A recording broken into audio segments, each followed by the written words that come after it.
I am very, very happy to welcome everyone in the name of POLART Creative Association and HYBRYDA Arts and Literary Magazine. I am honored to introduce to you Bernhard Kerres,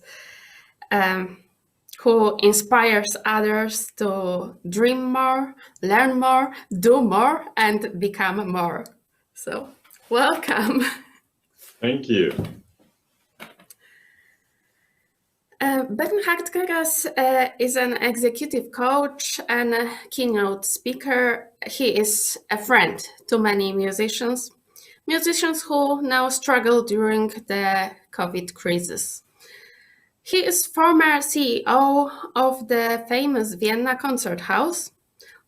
He was first opera singer to become a CEO of a multi-million tech company in the Silicon Valley. He founded the Hello Stage company and platform where musicians can meet their managers and promoters. But we mostly know him as the author of the amazing handbook for classical musicians, the Be Your Own Manager, and author of the master classes. Bernhard, can you tell us what exactly is coaching?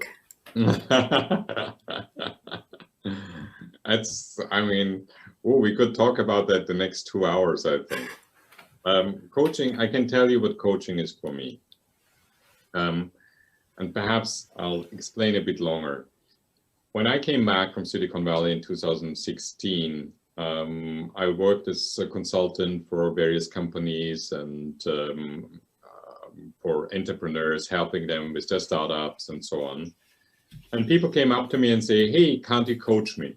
And I said, "Sure, why not? No, I'll coach you." Yeah, I didn't know much about it. And it became more and more. And then I decided that it was actually time to learn about coaching. And so I did a coaching course, actually a couple of courses in the meanwhile, and did my certifications and so on. And today I would describe coaching as having the amazing honor and the joy of walking one of the more important paths of other people's life with them, side by side. And that is actually something which is absolutely fascinating. So it is really, I see coaching as walking side by side with someone for whom the path is currently a bit more complicated. I don't tell them where to go. I might tell them somewhere to watch out. But coaching is a lot about asking a lot of questions and giving a different perspective, and not giving, but enabling my client to get a different perspective on the issue they have in front of them. Well, that is a lovely metaphor to walk with someone and to be there for someone who is currently in a difficult situation. So can you tell me who inspires you in your work as a coach? Are there some other coaches that you like to read or watch? Or actually, it is significantly more my coachees, yeah, who inspire me. Yeah, it is the people I have the honor to work with. It is a lot of musicians. Some of them are here today. Yeah, I work with regularly, and that is actually the great inspiration for me. It is these people who are sometimes flying and having great successes, sometimes struggling, but with a great passion and with the, with the fascination to learn about themselves. These people inspire me. So it's you guys, more or less. Well, we are really happy to hear that. But I must say that I also finished the Be Your Own Manager masterclass, and that is where I've met for the first time Bernhard Kerres. So can you tell me something more about your book, and the Be Your Own Manager book that you wrote together with Bettina Manne.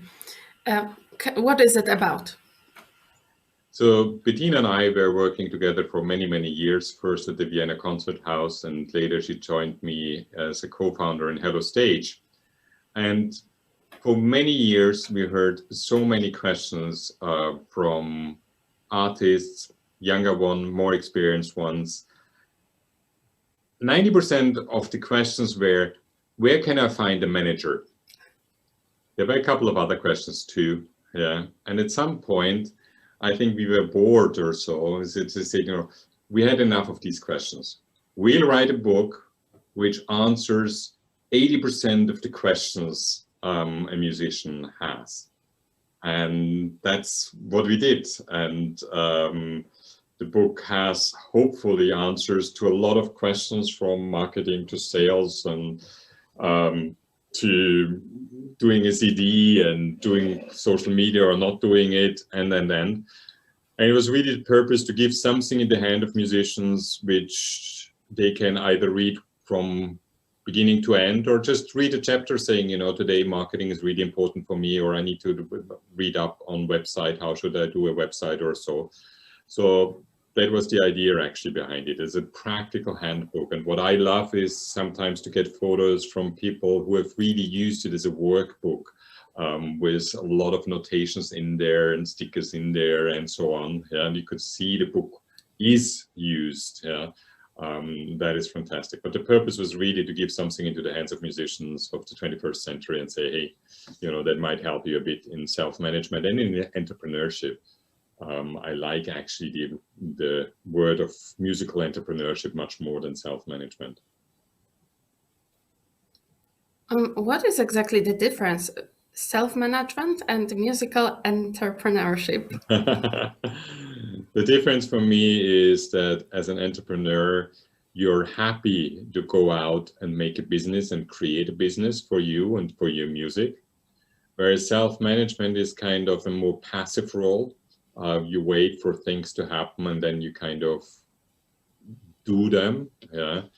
But an entrepreneur goes out and is innovative and creative, and they see opportunities. And I find that at the moment so fascinating with this really difficult time for so many musicians, that many of you found ways to not only survive, but actually to develop their artistic path and to develop a way of spreading the importance of music to the world in very different ways. And that's something I find completely exciting. Yes, it's amazing how can we find now totally new and different ways to connect with our audience. It's really a big challenge now in these times. It seems to me that the book is kind of a toolbox for a classical musician that gives tools to manage the social media, sales, customer database. That's the first time when I heard about customer database, I had no idea what it is. So it was really inspiring and fascinating. But I hear that the Be Your Own Manager is much more than a book. I think that is also a growing community.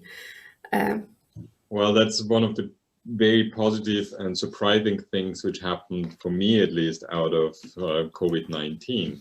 And some of you know that, and some of actually were part of that.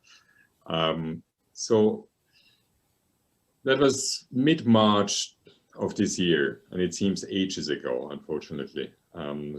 But mid-March, I was supposed to go to Israel to teach Be Your Own Manager to a conservatory in Israel, and I was really looking forward to that. And my Israeli friends rang me up and said, Bernhard, you might have heard about this virus, you cannot come, nobody's allowed into Israel. And I said, that's not possible. 2 days later, the Austrian government announced a lockdown, and we all know what happened around the world. So And in these days, I got so many calls of people saying, oh, Bernhard, yes, we had this training planned with you. We had that planned with you. Sorry, we need to cancel that. So I was sitting there saying, you know, my world's just crumbling. And I thought for musicians, that must be even harder. So I just reached out on social media to a couple of musicians and said, you know, let's get together on a Zoom call like we do tonight and speak, see what's happening. And when I did that, I saw that there was a need for teaching, or there was an opportunity to teach the book I wrote as a course. And so I started it as a course, pretty much that. What I saw during the first course very quickly was that musicians, especially in these times, like to get together and exchange views and so on. So I started enabling that and supporting that. And today, I think, I would say Be Your Own Manager is really a community. Yes, there's a course, and the course is kind of an entry requirement into that community so that you speak the same language, that you know certain things, that you know what a love mark is. And knowing what a love mark is not only something which you know about, but you actually have done a certain process about yourself, with some self-thinking, reflection. And that makes, if you invest in these 12 weeks or so to be part of that community, that makes a community of very special, highly entrepreneurial, very reflected people. And we are now something like 150, and not everybody is active, and that's absolutely okay, but probably 2/3 are pretty active, as one can see actually today, which is fantastic. And so I got probably the biggest present I could have gotten in my life. Yeah, a wonderful community of artists whom many of them I have not met in person, and I still feel really close to them and feel that I'm a friend of theirs, and that I wish that we all get together at some point. And what I see is that people start working together, they help each other, they might help each other with a certain tip. I just, before coming into that session, I saw that someone offered saying, you know, if you need your page translated, your web page translated into Spanish, I'll do that, no problem. I'm a certified translator. And there's that help and that help. So suddenly something is happening there, yeah? And I find that absolutely amazing and very, very beautiful. So it is like a growing organism coming up here. That's great. Yeah, so it's a good community. I also see it, the Be Your Own Manager community, as a growing organism. And it's amazing that I think that we learn from each other, also not only from you as the leader or the person who created the Be Your Own Manager masterclasses, but we also learn from each other. We have some amazing experts inside, like the extraordinary guitarist Heike Mattisen, or Daniela Mars, a flutist who finished a big crowdfunding campaign just a few days ago for her video music album inspired by nature. This is really amazing how much we can learn from each other.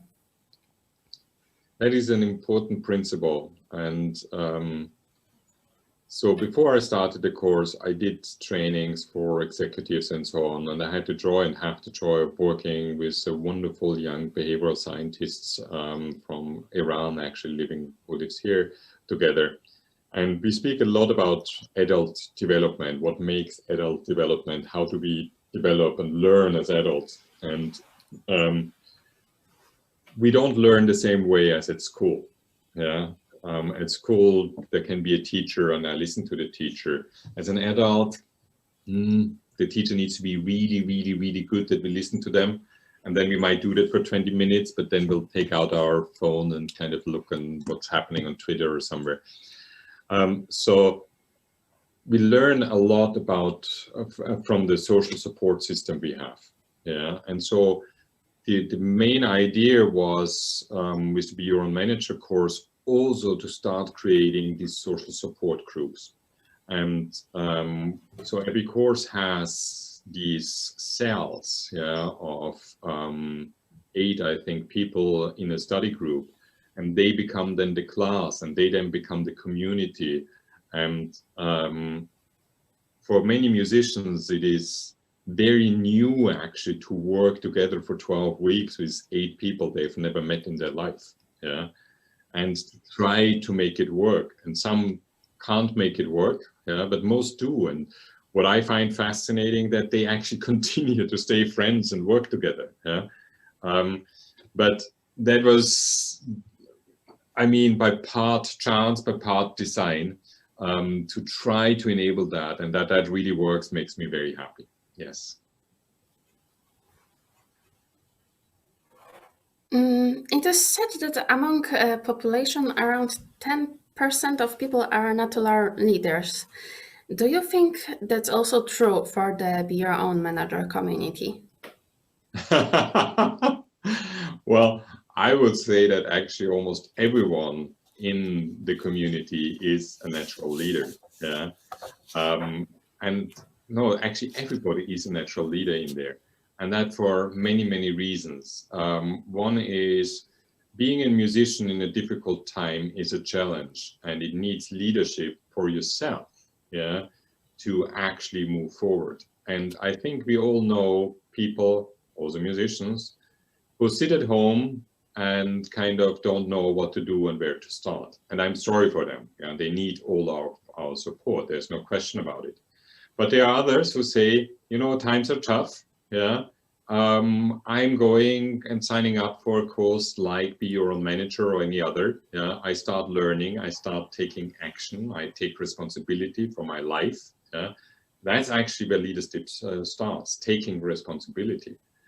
And what I find fascinating, and it was for me interesting to kind of get the feedback over the last couple of days, where I see initiatives happening within the Be Your Own Manager community. And one of the beautiful ones were around the Global Peter Drucker Forum, where people created videos in no time about leadership. And actually the Peter Drucker Forum, which is probably the most preeminent management forum for really top business leaders, yeah, starts retweeting quotes of musicians on leadership. Yeah, I mean, that's fascinating to see, so that, you know, these people in that community not only are great leaders, but they have to say something. What I like so much is that in that community, it is a new style of leadership. It's a style of cooperative leadership, of respect to each other, of support to each other, of trying to get something done and move forward for the greater good, and not only just for one's own benefits. And that's what I find very, very beautiful. That makes me really happy. Well, I had an honor to be one of the musicians invited to present my music and my thoughts on leadership during the Peter Drucker Forum. But do you think that really those businessmen running multi-million companies and professors of high schools and universities like Harvard University, that they really can learn anything from our experience for us musicians, that they can learn from musicians? I am totally convinced about that. Yeah. And, you know, the simple proof of that is we wouldn't have been invited to the Peter Drucker Forum if it weren't that it is of interest. The Peter Drucker Forum, you know, that's a leadership forum of business executives. Yeah, they have a business mind. So if there is no return on investment, they won't go to musicians or anybody else and say, hey, please come do that. Yeah, so they do believe in that. And it is also interesting when you listen to some of the talks of, you know, top university professors on business and so on about our time and what we need. A lot of it boils down actually that we do need this much more coherent emotional support in society overall, which in my view only music can actually provide.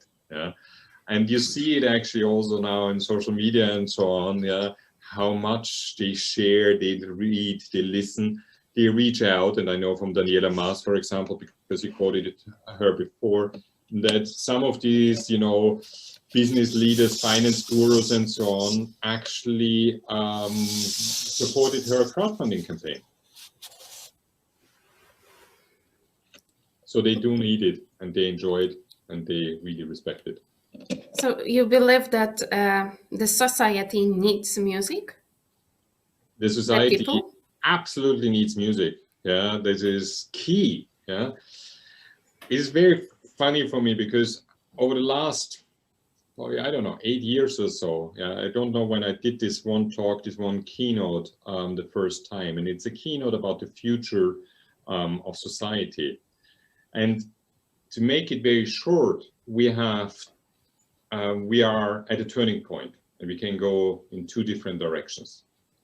We can go in the direction of what I call a robotic society. If you read George Orwell's 1984, there's a lot of that in there. You can read Aldous Huxley and many others, where the majority of the people are amazing workers. They're extremely efficient. If you tell them something, they'll do it. They become almost like robots. That's the one path. The other path is what I call the humanistic path. And the humanistic path recognizes that a lot of the robotic, tedious things we can actually outsource to machines and to robots and to computers and so on.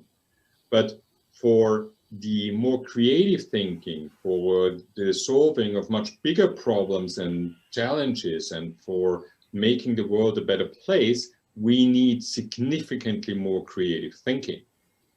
Now, in today's world, we have luckily enough great neuroscientists who actually have proven that especially classical music enables us to think more creatively and to solve problems significantly better than otherwise.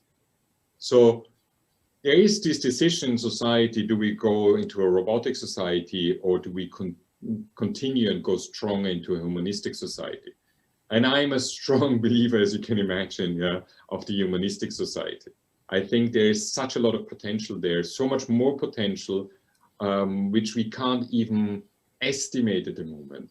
Because if our brains become free of tedious works like accounting or, I don't know, solving some stupid little problems, which a computer can do perfectly, the creativity it sets free gives us opportunities we haven't even thought about it, and gives us beauty and happiness we haven't thought about it. So that's why I strongly believe that society needs music, needs especially classical music, and that many neuroscientists have proven that so clearly. So do you believe that creativity is the single skill that we should develop in our children? It is not only creativity. It is what neuroscientists have shown actually is that when you make actively classical music, or you listen actively to classical music regularly, that your problem-solving skills become very different. They actually were even able to show, and I'm sorry for a non-scientific language here because I don't have it, I just kind of know the gist of it, is it rewires our brain. It rewires the left and the right side of our brain. That is proven. They can show that in their machines, and that enables people to solve significantly more complex problems. Now, our world gets significantly more complex. We have seen that in the last couple of months. We have seen the disasters, unfortunately. We have seen the incapacity of some of the people. So there are a lot of issues. And I would have loved if we had more politicians who were musicians who know how to play an instrument. They would have solved some of the problems differently. So I think with the challenges ahead in our world, we do need even more classical music for people being able to solve complex problems. I understand, and I absolutely agree on this. I've read a lot of that about in Musicophilia by Sachs. Yes. Yes, he shows also some research about also about children, how studying music in the first years of life, like 7, 8 years old, it drastically increases their intelligence in tests. Mm-hmm. And you see that, I mean, the interesting thing is, what I don't understand is that the Western society, most European countries, the US, have reduced all arts-related studies at school, and especially music, especially classical music. Whereas if you go to the East, if you go to Asia, if you go to Japan, to Korea, to China, yeah, you have a significant increase in music studies there, and children learning an instrument. When I went first time to China, probably 10 years, 15 years ago or so, and go to concerts, I was amazed that the concert halls were full with families, yeah, which meant a lot of children. Yeah, but it was part of education there that that young children play an instrument and go to a concert. Now, I'm someone who always thinks into the future and far into the future, and I love scenario planning and all that thing, yeah, which kind of enables us to think about different futures. Now, just imagine what happens when a country invests strongly into music and into music education and so on, or a continent, yeah. Not now, not next year, not in the next 5 years, but in the next 25 to 30 years. That will have an amazing impact. I must give a caveat on that though, yeah, because with that theory, I was completely wrong in Venezuela. Yeah, I loved going to Venezuela and to teach in El Sistema, in the music system of Venezuela, which became so world famous. And I was amazed what I was seeing there. I was in a crumbling nation or crumbling government state, which was autocratic, run at that time by Chavez. And my prediction was that actually within 10 years or so, just calculating the amount of alumni coming out of El Sistema who did music, that would actually bring the regime to a fall. That didn't happen yet, yeah, unfortunately. The situation became significantly worse. So I'm not sure if I'm right, but somehow I am. Where did it begin, your love for music? Do you remember the first concert that you attended? I can't remember my very first concert, but I can remember the story my mom told me very often. And she said, you know, when you were 4 or 5, we went to a shoe shop and you wanted to have new shoes. Now that's for a 4-year or 5-year-old boy kind of very strange, yeah, that they want to have shoes. And I insisted on having black shoes. Yeah. And she said saying, Bernhard, why do you need black shoes? And my answer was saying, so that I can go to a concert. And yes, I had the big privilege of growing up in Vienna and with parents who loved music. So I went to the opera, I went regularly to hear the Vienna Philharmonic. And I've heard some of the greatest musicians and conductors the world had to offer. And I'm extremely privileged in that. And I wouldn't miss it for. It must have been lovely to grow up, you know, walking between the opera and the concert house. I even went to the Musikverein, yeah, at that time. Yeah, not only, but too. Yeah, but I heard Leonard Bernstein live often. I heard Karajan, I heard Böhm, I heard Pavarotti, I heard Domingo Carreras. Yeah, you name it. Yeah, so pretty fascinating. Yeah. And I believe that hearing Domingo and Carreras was very, very inspiring for young Bernhard, yes? I love to go to the opera, where I mean, most teenagers would go to discotheques or bars or something like that, or get drunk. Yeah. Every weekend I spent in Vienna, I would go to the opera. The Vienna Opera had this, and still has this great benefit, that you can go on standing places, and there are quite a lot of standing places which are really, really affordable. Yeah, they cost something like as much as a coffee. So every Saturday I would go to the opera and listen to all these great musicians, and I loved it. I really loved it. And you decided to sing yourself, yes? That was a bit different, to be honest. Yeah. So I loved opera and classical music. I never saw myself in it. When I was 17, I had the luck to go for a term to a school in England. And there, that was then kind of one year before the last or so, you could pick the subjects you wanted to do. And so for me, it was clear, okay, my school wanted to do that I needed to do religion. Okay, so I did religions instruction, which was actually very interesting. But then I had to do English. Okay, good, I did English. And then that left music. So I took all the music classes I could get. I was invited to sing in the big chorus, which was simple because I was a little voice somewhere. But the chorus master somehow thought, wow, this guy has a really low voice. Yeah. And he seems to know what he's doing. So he invited me to the chamber choir. And I sang, for example, the Ruffle Requiem in the inner sanctum of the fantastic cathedral in Canterbury, which was amazing. And then they sent me off to a singing tutor. And the singing tutor was Dennis Wicks. And Dennis was himself an amazing singer, bass.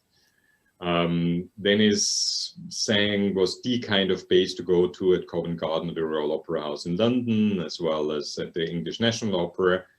He could have done an international career if it weren't for the flying, because he hated flying. He was really afraid, and so he just made it once to the Theatre Cologne, and he said he'll never do it again. But he sang with Callas, with Gobbi, and he heard me, and I still have that letter. He wrote me a recommendation letter, a very nice sheet saying, this guy has a tremendous voice, he should do something with it. Yeah. So I went to the academy in Vienna and auditioned, and they took me, and suddenly I started becoming an opera singer. That was my start, a very random start. But Dennis stayed my singing teacher, or was a singing teacher I was going back to regularly. And he became not only a singing teacher, but an amazing mentor whom I dearly loved. He was absolutely amazing. So you started your music academic journey. So what happened? Why did you decide to make a career change? You studied in Vienna between the opera house and I see that amazing professors there, and yet you didn't go this way. Yeah, I even sang then in the opera house in Zurich, in the opera studio. I sang with Carreras, with Agnes Balzer, with Virginia, with Jonathan Miller, a lot of great people, and then freelance for another 2 years. But I realized when I was 28, 27, something like that, that I was not good enough to make a career. Yeah, it would have been, I don't know, not really exciting. Yeah, it would have been hard probably to make a living. Yeah, and that point came, and the realization of that came, which wasn't easy. But at some point, and I don't know how it is for you guys, but for me, I have certain moments in my life where I suddenly know that's the direction I need to go, or I need to switch direction. So I can remember how it was 1995. I sang a concert in September or August at Schloss Elmau in Bavaria, beautiful. And I came from off stage, and I knew that this was my last concert, although I had things in my diary lined up. And I decided to quit. And yeah, that's what I did. Well, it must have been a difficult decision after so many years of musical education, just to switch and try to find another way. But yes? It was a very difficult decision, yeah. But on the other hand, music was always part of my life and will always be part of my life. Yeah, and getting that balance right, what is right for me. My music love doesn't necessarily mean me being on stage. Well, right now you are surrounded by musicians who are Luckily. joining the Be Your Own Manager Academy. But can you tell me what happened next? You applied to the London Business School. Well, what happened next was kind of a hectic soul searching and saying, okay, you know, I was 28, yeah, I was 28. So I thought, okay, I needed to do something and needed to kind of find a way to make a career. With 28, you know, especially when you come from a household which is very pushy, and you have three eldest brothers who at that time all were already successful, made a lot of money. I think they all were married by that time and then. So there was a lot of pressure on the youngest, which was me. Yeah.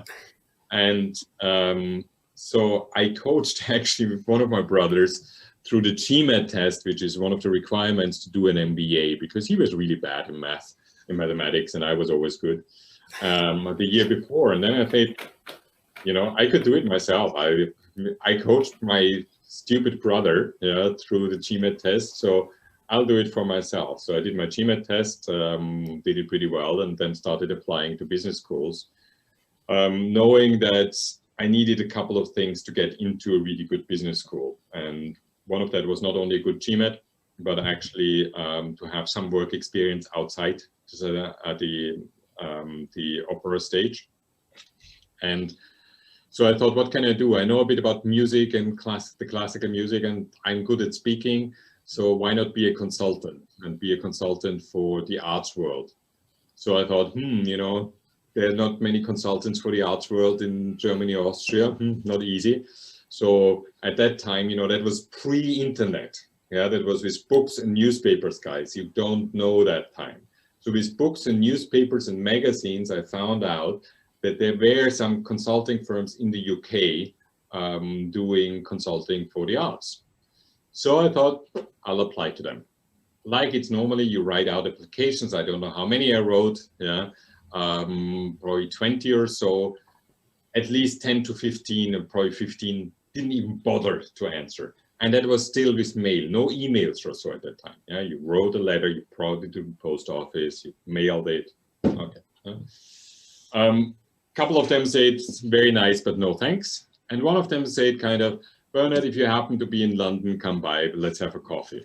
Well, the next thing I did was getting my last money together and buying myself a ticket to London. And when I was in London, I called the guy up, that was Adrian Ellis, and said, hey, Adrian, I'm in London, do you have time for a coffee? And he said, yes. At the end of the coffee, he offered me a job. And that was necessary for the MBA application. I worked for Adrian for a bit more than half a year before I started my MBA. But for my MBA interviews, I could tell them saying, hey guys, you know, I've already proven that I can come off stage and make a living. Yeah. So you don't need to worry about me, because these MBA schools are really concerned about their statistics, and their statistics is how much people earn after the MBA or 2 years, 3 years out of the MBA. That's how most of these systems you see in the Financial Times and Business Week and so on work. So that's what they're really concerned about. And I said, okay, that might be quite good, because it also shows that we're a bit diverse and so on. And that's how I got actually into London Business School. Yeah, a lot of chance and luck. Well, I would love to see such statistics for music academies around the world. I always promise some of the deans around the world saying that someday I'll do that. Yeah, and then you will see where your school is. And what after that? You started your first job. I started my first job. Oh, you're getting all the juicy stories today. I hope I don't bore anyone. Yeah, if you're bored, that's okay. You can switch off. I don't take it personally. So, being an opera singer in an MBA class of something like 220 nerds who had mathematics, engineering, physics, management backgrounds was kind of an interesting experience. Yeah, but I'm still very good friends with many of them. And but getting a job was tough, you know. So the first thing, it's a 2-year program. You need to get a summer job. Yeah, that's kind of the pre-step to getting a real job. Now, all my friends got contacted by all the big firms, IBM, McKinsey, Goldman Sachs, all companies you don't know, but these companies are the kind of gold stars in the universe. Yeah. Nobody contacted me because I was a singer. So, well, I really didn't get invited to any of these fancy events and dinners and brunches and breakfasts and so on. So what I did do from time to time is I sneaked in. Yeah. And that happened at the drinks reception from a company which was that time called Booz Allen & Hamilton, which was a strategy consulting firm worldwide. And I wasn't invited to come to the reception, but I sneaked in and started speaking to people. And one of them was Angelika Sonnenschein, and Angelika was an opera fan. So we talked about opera for the rest of the evening. It was a really nice conversation about singers and opera houses and productions, and we had a great evening. I did find out that she was the head of recruiting of Booz Allen & Hamilton. So I got all my guts together, and the guys who do the sales approach with me know that at some point you need to close a deal. So I said, okay, I can't just say it was a nice evening, Angelika, because I knew they interviewed people the next day. So I wanted to get into these interviews. So I said, Angelika, you know, I'm not in the interview list. I would love to interview for your firm. It's a great firm. And she said, okay, I'll see what I can do. The next day, I was on the interview list. Made the next step. I won all the interviews. I think I only won them because Angelika said, you know, guys, we take them on for 2 months for the summer. Yeah, that's fine. It's good for us because we can boast to all the other consulting firms. We have a singer as a consultant and so on. I think that was the reason. Well, I did not the worst job over the summer and got an offer to stay with them. And that was one of the most generous offers I got in my life, to be honest. And I just tell you one little detail about it and then I'll shut up. Is I got a book allowance. The book allowance was at that time, and it was 1997, $10,000. That's still in today's money, a lot of money. I tried my best to really use it up completely. I wasn't able to, but it was close. Wow, that sounds like an awful lot of money to spend on books. I got all the course books and management books one could even imagine. Well, where do you keep all of those? Yeah, they're unfortunately boxes at the moment there. Well, I had my own share of sneaking into the concert halls backstage. But, how did that work out? Usually pretty good going. You know, sometimes a big company buys out all the Philharmonic and there is this amazing singer there and I just need to get in. So you just need to skip the main entrance. Yeah. But we are getting close to the big point in your career. How actually did it happen that you became the CEO of the Vienna Concert House? Well, that never happened by chance, to be honest. So I was on the board of the Vienna Concert House for a couple of years. And when Christoph Lieben decided to go to Hamburg, for whatever reason, the supervisory board, which was made up mostly of elder men, a couple of kind of token women in there. I was a token youngster in there. They said, oh yeah, come into the commission who picks the new intendant or CEO and artistic director. I said, sure. The only thing which at that point, and I was at that point already CFO and CEO of at that point, I think, or CEO. So I was in top positions in tech companies. I made sure that we have a really clean process. So we worked on the criteria and we engaged a headhunter and all that. And then I started speaking to my friends and said, you know, who should do it? Do you know any names or so? And all my friends said, why don't you do it? I said, no. I'm too young. That's too early for me. And then actually just before we started that call, a friend of mine who called now, I had dinner with him, Max. And the same story, Max was actually my mentor at that time.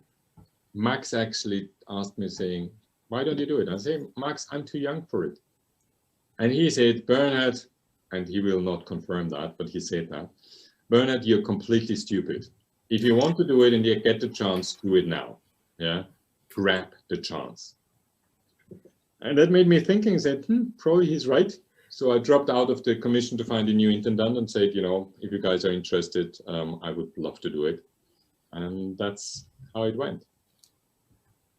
Oh, I believe that this kind of chances don't come twice. To just.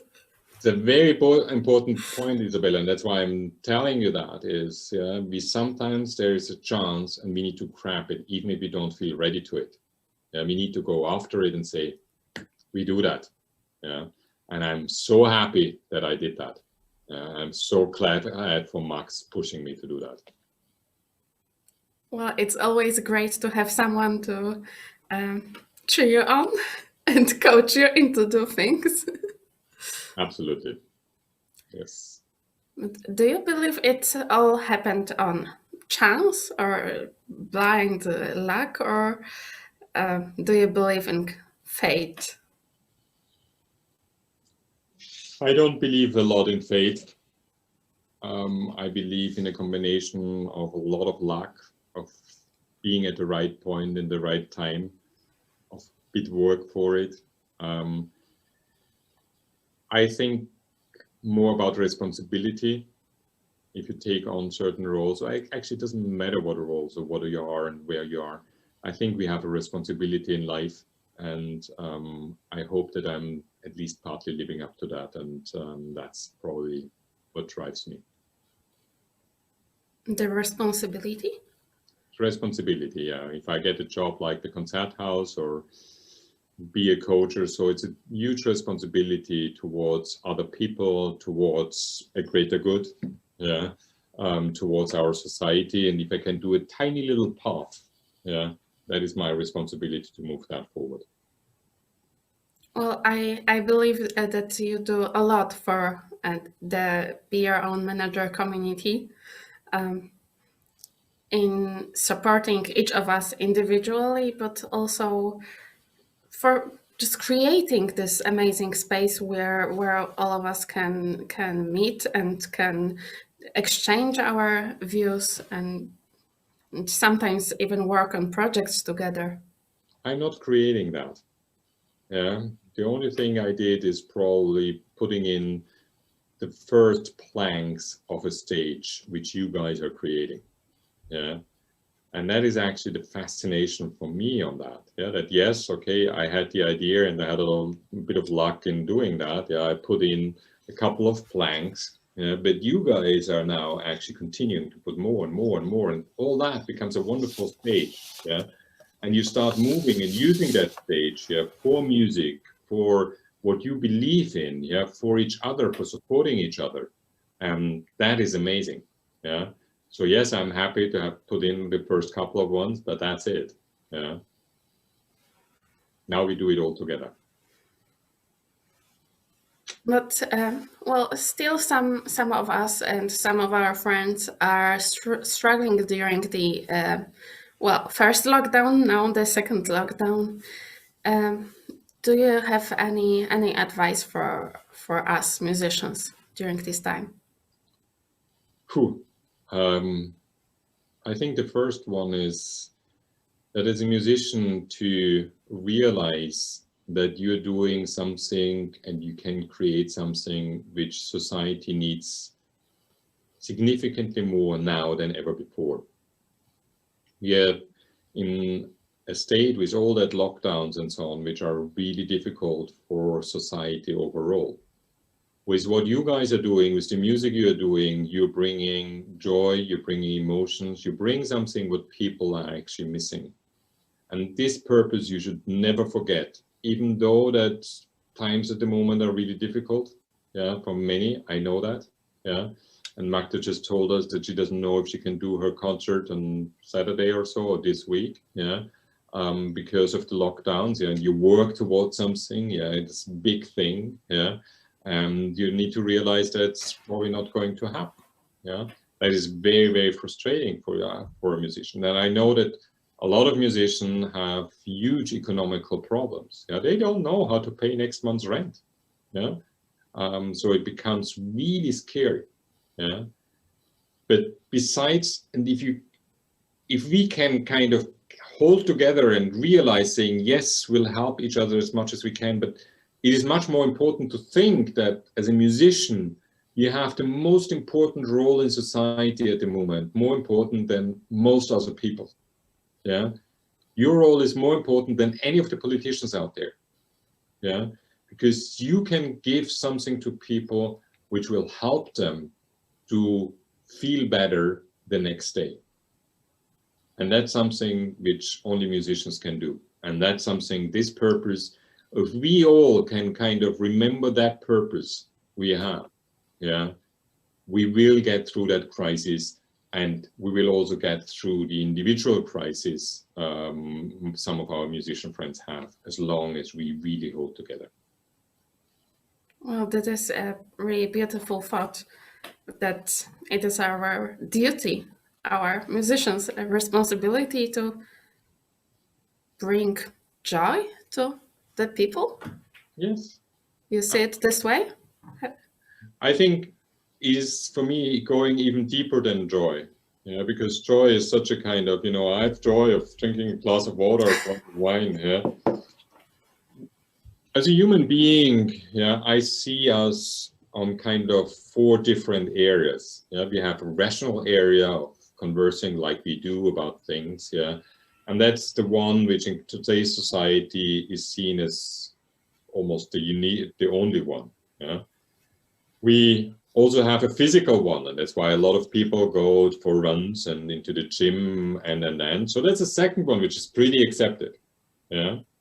But then there are 2 others which are not that accepted.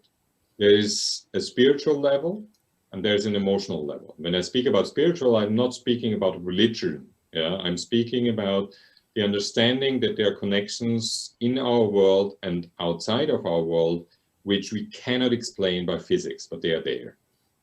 And then there's the emotional world, yeah, of feeling sadness and love and joy and all that.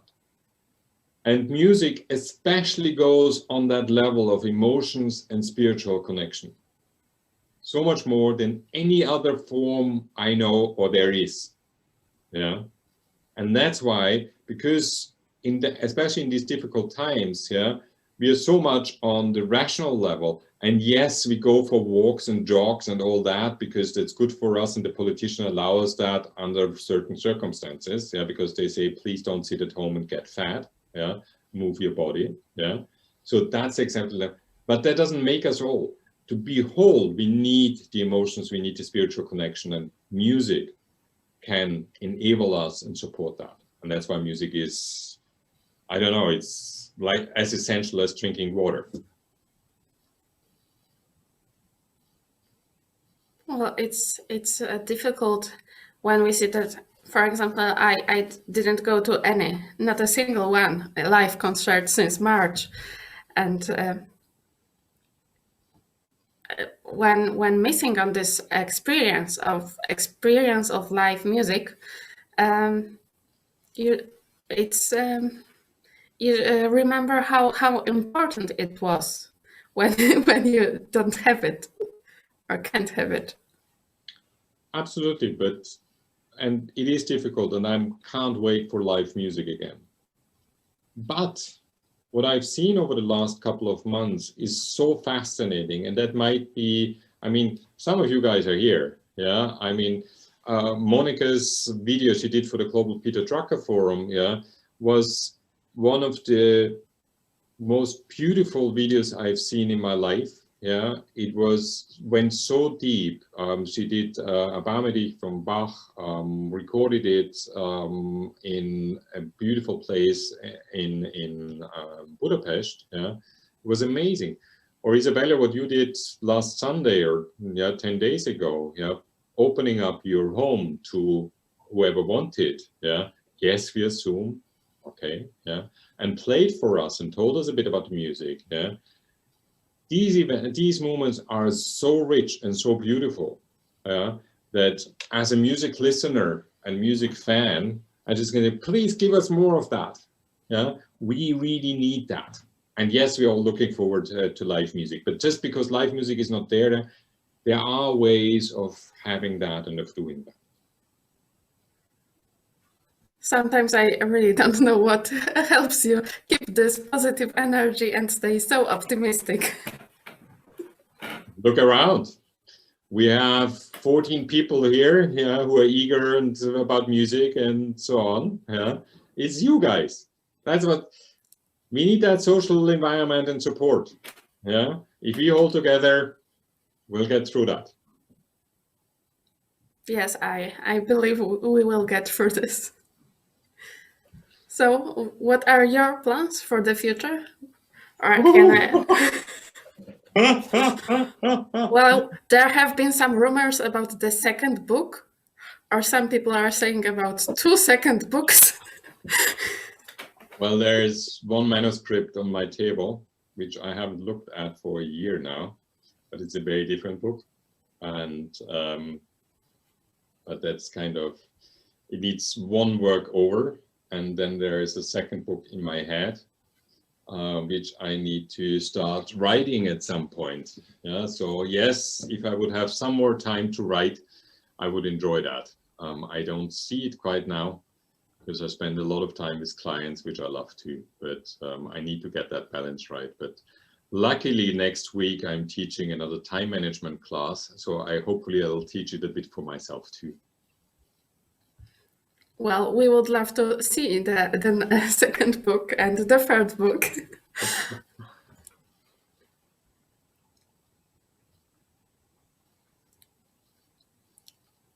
Well, I think that from me, that was all.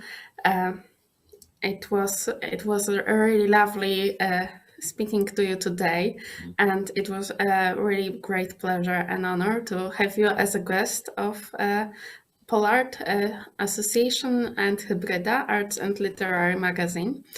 But yeah, thank you, Bernhard. Yeah. Thank you, Izabela. Thank you for inviting me and for getting all of us together.